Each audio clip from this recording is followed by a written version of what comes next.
Hey everybody, welcome back to the Way of the Arborist, and today's just kind of an exciting situation that I'm doing here. Definitely kind of a crazy job, so I figured I'd show you what's going on here.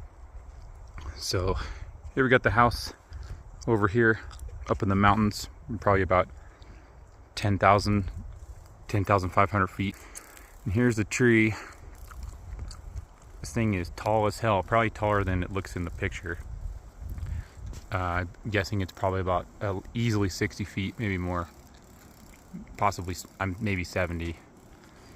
And this thing is big old honking dead tree. It's got to lean that way.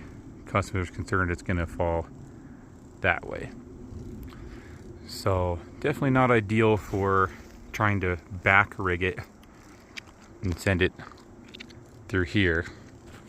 So I'm gonna do something interesting. I'm gonna send it up the hill, and I can see that I've got an escape route through here. So I can make my cut and escape, let this thing do what it's gonna do.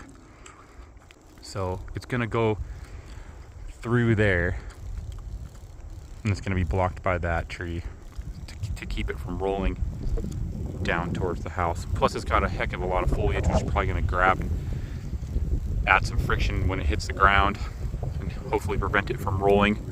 There's no telling what it's exactly going to do, but I can see my escape route's good. So it's kind of a ridiculous tree. I thought about climbing it. It's dead.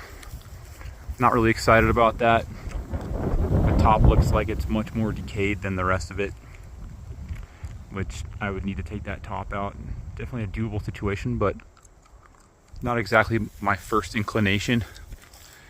So I'm gonna send it up the hill. Interestingly enough, the wind tends to blow that direction. I think that's why the trees have a little bit of a lean that way anyway. So that does sort of make my job a little bit easier. I think this first tree that I gotta send over, this one here, it really wants to go exactly where I want it to go. So I'm gonna test everything on that tree. They both look like they've been dead around the same amount of time. It's hard to tell, but they look in similar condition. According to the customer, they died about 1.5 years ago from mountain pine beetle. So that means the fibers are a little bit more predictable than they would be if these trees were dead for a lot more years. And plus being the fact that they're pines, it makes the wood fibers a little bit more predictable as well with the hinge. But they are still dead, and so definitely sketchy ass trees, I'll tell you that for sure. It's always good if you can test things a little bit and see how the fibers are hinging on one tree, and if it has a similar lean and similar situation, it gives you kind of an idea for what's going to happen with the next tree. Plus I got to get this one out of the way anyway to make a pathway for this one. It has a little bit more of an inclination this way, the big one, so I'm kind of keeping an eye on that. Even if the tree wants to go this way, I can definitely send it in here. Even if it kicks over a little bit, it's not going to kick past this tree and go down here, but it sure is a lot of thick ass branches up there, and it's just a big ass tree, you know, but it is going the direction I want it to go. The wind is the right way, and I think the fibers are still pretty good for the hinge cut. My dad used to have a phrase, fools rush in where angels dare to tread.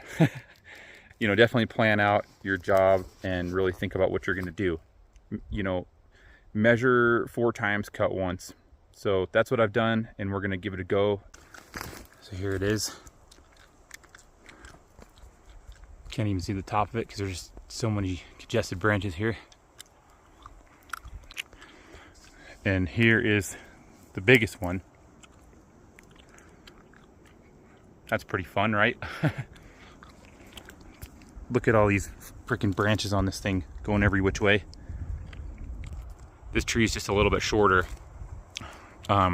So, and a little bit less crazy canopy, less wide of a canopy. So again, a little bit more predictable. And the lean is a little bit more that way. Doesn't have as much of an inclination that way, which is pretty nice. And you can see I'm on the uphill side here. So I've got my escape route over this way.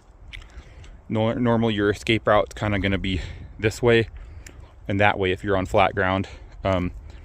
but this is technically going to be the uphill side, so that kind of recreates my escape route going along this little trail. You can see there's a trail that I'm on here, and as soon as I start to see that thing going over and I can tell it's going, then that's perfect. That's the perfect time for me to get out of here and go over here. So that's exactly what I'm going to do.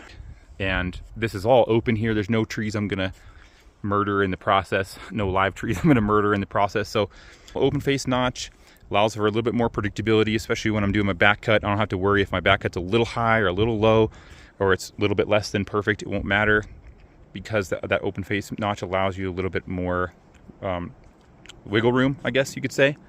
I'm gonna give it a go here, and I'll show you what we do next, show you how that goes. So sent this first one over. That was pretty fun. And you can see I made an open face notch. So the notch was like this, and it closed to about here when it touched the ground. Came down with a thud. It stayed attached, which while felling it, I liked that. And I was able to see it going down, and I just went through my little escape route, no worries, very easily. As I talked about with an open face notch, I came in with my back cut a little bit lower than I planned. I was already about this far in with my saw when I could tell, probably about here, and I could tell that it was a little low. But again, it's an open face notch, and so it allows for a little bit more tolerance, a little bit more variance. You don't have to get it just perfect in your apex. I mean, you should always try to. Usually I do, but I could see it was coming in a little low, and I just kept going because I know it was going to do what I wanted it to do, and it sure did. So there you go. That's the first one down. And this thing definitely has a lot of beetle kill in it. It's amazing what pine beetles do to these trees. They'll just kill them in a hurry. And that's what happened here. And so same thing with this one. This one's riddled with pine beetle. Yep, so this one went predictable. Now I know this one's going to be similar, but definitely a bit harder. But I kind of know what I'm getting into, and I know how pretty much how dry those fibers are. And there's a tiny bit of moisture in here, fortunately, and that kind of helped this hinge to hold on. But it's pretty much on the dry side. So things to think about and consider when moving on to the next tree. Stay tuned for more. I'll keep you posted. Here we go. And I was wrong about murdering trees. There's this little tree right here. But my idea is, unless I sent this big one right next to this one, I should be able to miss this tree.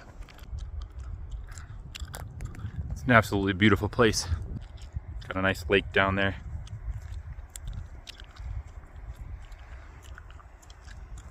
Way up here in the boonies.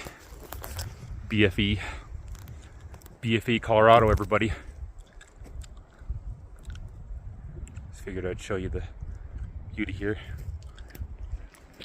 Sure is a nice day up in the mountains.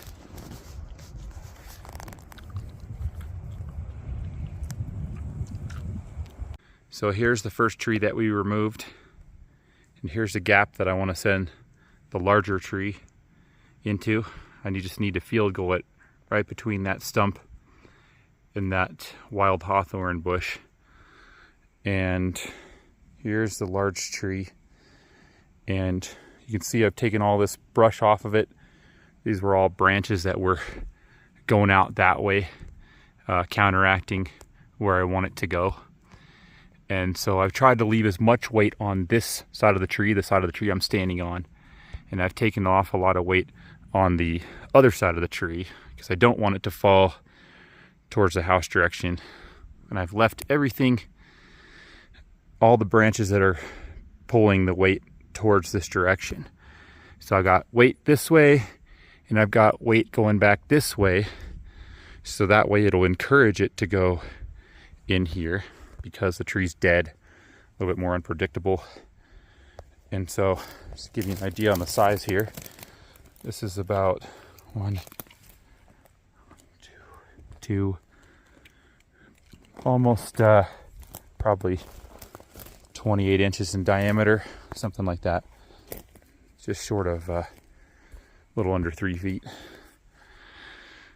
So yeah, it's a big trunk and just about ready to make my notch. I'm gonna basically put this one, I'm gonna put this notch a little bit lower than the first tree that we dropped, and we'll see how that does with the hinge and in terms of how the hinge stays attached to it, or if it breaks off the stump. So we're gonna see what that looks like, and hopefully it'll still stay attached, but the trunk wood will be a little bit lower to the ground, so there's less of a gap when it comes to bucking up the pieces afterwards. And so I'm gonna send it straight through there, and you can, I don't know if you can see from the image, it's hard to tell exactly where the weight is from the camera, but that weight is pretty much, appears to be going pretty much exactly where I want it to. Still a little bit of a tendency that way, but not nearly as much, because I cleared all these branches that were in here. Some of those branches were almost tempting to touch this tree, so we cleared those off. A few branches that wanted to snag in this one on the way down, cleared those off. And then last but absolutely not least, I've cleared myself an escape route through here, and also an escape route through here. Both of these are kind of slippery routes. It's steep. Literally, the incline is quite steep. Here's flat.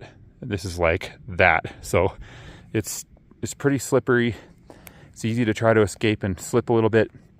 So I picked up all the rocks that I might be accidentally skiing on out of here and slipping on. But I'm going to be watching this tree as it starts to go over. And as soon as it starts to move, I'm out of here. So my plan right now is to take this route down here. Once I'm about right here, I'm really not too concerned. So we're looking good here. I'm gonna get started on my wedge cut on this crazy hill. It's been a little bit of a marathon, but it's going really well. And there is 0 wind today. So I'm gonna take advantage of that and give it a go. And we're gonna have some fun on this one, I'll tell you. So report with you shortly.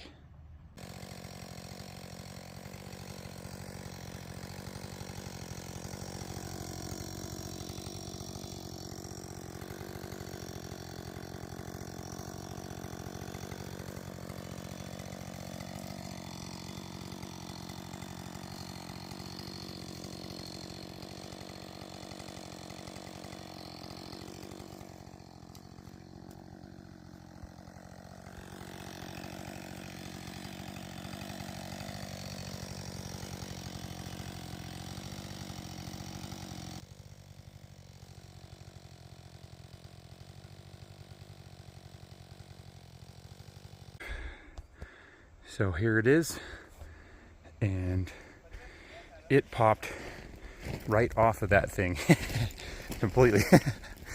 So it actually worked beautifully. Despite the weight a little bit that way, my steer cut worked exceptionally well, to the point where it actually kind of landed on top of this stump here, and it knocked off that other tree, that other piece of trunk wood, and cleared that nice little gap for me under this tree that I was concerned about, that gap being there, trying to buck that up. Cleared it completely.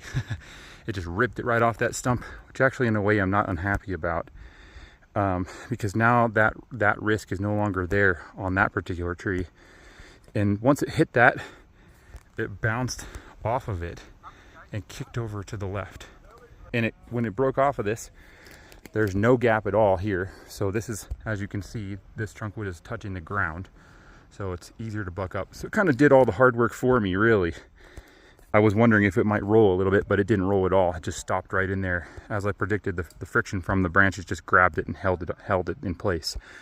So I'm super happy with that. And you can see my hinge worked really nicely. And it held on right up until the end, right up until it hit that stump there. And then once it hit that, it ripped off. And so the other one, the other tree, the hinge and the notch was about this high up. So I cut this one on purpose a little bit lower.